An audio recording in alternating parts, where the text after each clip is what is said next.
So, what makes our firm very different than other law firms and many other employment law firms is that when a client comes in to meet with us, they are meeting with the attorney who's going to work on their case. We don't have a back room full of less experienced attorneys or attorneys who just graduated from law school who are doing the work on the case day to day. The people doing the work on the case day to day are either me or Chris. That's it. And so when a client calls to talk to the attorney who's handling their case, it's me or Chris. And when somebody is arguing before judges or presenting the case to a jury, it's me or Chris.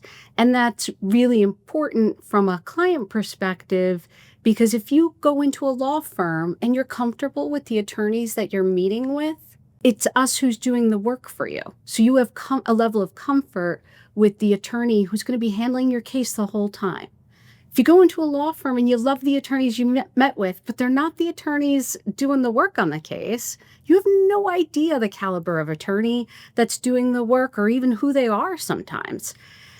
It forces us to be selective, but it also allows us to be selective.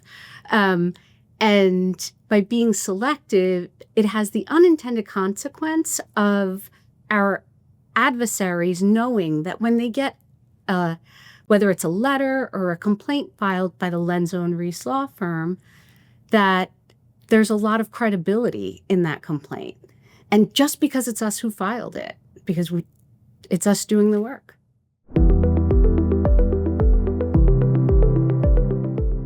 Claudia and I take pride in distinguishing ourselves from our competitors as well as from the large defense firms that we are up against by being extremely detail-oriented and being almost perfectionists in how we handle cases. Claudia likes to consider herself a detective and will dig into the facts in a way that very few other attorneys would. And we're both very particular about how our written product comes out and about being extremely well prepared for our oral arguments before a court or being extremely well prepared for trial so that we're not wasting time in front of a jury or in front of a judge. And that attention to detail and that desire to be as close to perfect as we possibly can while still being human is something that unfortunately is not as common in the legal profession as one might think or one might want.